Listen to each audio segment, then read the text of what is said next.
Param Shanti to all the divine souls. This is the summarized video in English on the conversation between Anand Bhaiya and Jyoti Prakash Bhaiya on the topic Bhuma Vidya. The link to the Hindi video is in the description below. This will be very helpful in attaining the soul conscious state by making the intellect subtler.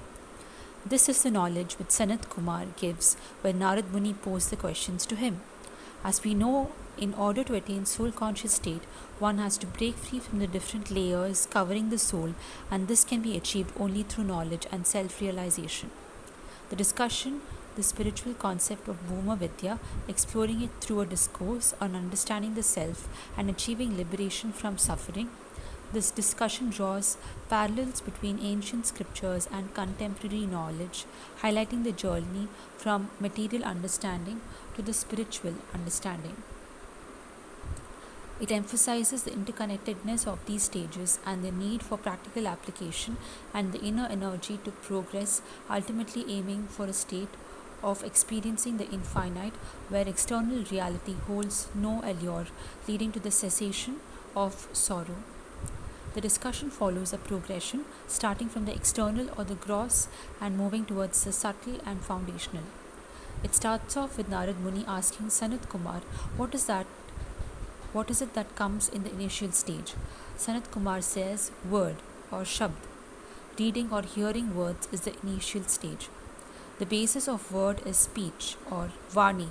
Understanding the meaning of words and expressing it requires deeper comprehension and is considered more important than just the word. Speech comes from understanding the meaning within. The basis of speech is mind or man. Speech arises when the mind engages with the knowledge. Through contemplation, manan chittan. The mind's function is to connect and focus. The basis of mind is resolve or sankalp. The mind connects inspired by resolve. Resolve is described as the powerful, giving inspiration for actions. It is the inner motivation of a soul. The entire creation seems to be based on resolve. The basis of resolve is intellect or buddhi. Intellect determines one's resolve. When the intellect is fixed, whether in worldly matters or spiritual knowledge, it guides the energy of the soul in that direction. Intellect is considered higher than resolve and its basis. Understanding both occurs in intellect. A determined intellect is crucial for spiritual progress. The basis of intellect is concentration. Concentration or ekagrita. Proper decision making by the intellect requires concentration. Increased concentration power makes the intellect effective. Just as nature is precise and focused, focus is needed for success in any endeavor, spiritual or worldly. Lack of concentration leads to the mind wandering and experiencing sorrow. As the willpower of a soul increases, concentration also increases. The basis of concentration is supreme knowledge or Behad gyan.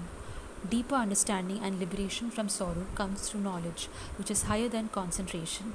Knowledge involves understanding its nuances and seeking its root. It's like analyzing something down to its atomic level to understand its core. Understanding knowledge in detail increases focus. The basis of knowledge is memory or smriti. Even with the understanding elements and science, sorrow can persist. Memory is considered above the ether element. It holds the soul's journey's records, encompassing all elements and impressions. Knowing this identity or record is crucial for liberation from sorrow. Memory dictates the flow of energy of the soul, determining the behavior, the functioning of the intellect, and resolve. Identifying oneself as the body means one's memory related to the body is active, influencing behavior and others' function. When one identifies as the soul, that memory awakens, changing the behavior. Memory and the basis of it is hope. Hope or asha is being optimistic needed to awaken the memory. The basis of hope is the vital force or consciousness.